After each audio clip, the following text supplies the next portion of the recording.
सत्य लोकांच्या समोर मांडले की खड्ड्यांचे रस्ते 2 कोटी 2 महिन्यात 2 कोटीचा खड्डा, 100 कोटीचा एकही रस्ता पूर्ण नाही, गाड्यांचा कुरकुरा म्हणजे होता दिल्ली.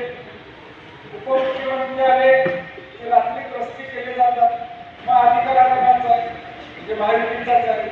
मग उपमुख्यमंत्री येतात त्या दिवशी रात्री रस्ते होतात, याचा अर्थ काय? सत्ता महायुतीची या ठिकाणी.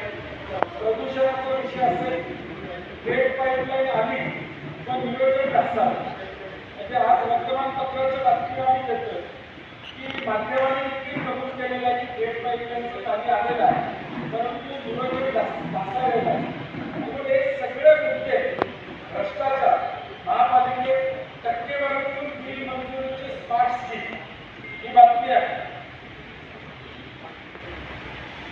स्मार्ट स्कीम त्यामुळे वर्तमानपत्रामध्ये आलेल्या बातम्या, सांडपाण्याची समस्या होणं, नागरिक त्रस्त, ड्रेनेजचा भ्रष्टाचार असेल, निधी 38 कोटी तरी प्रदूषणात भर, पंचगंगेत सांडपाणी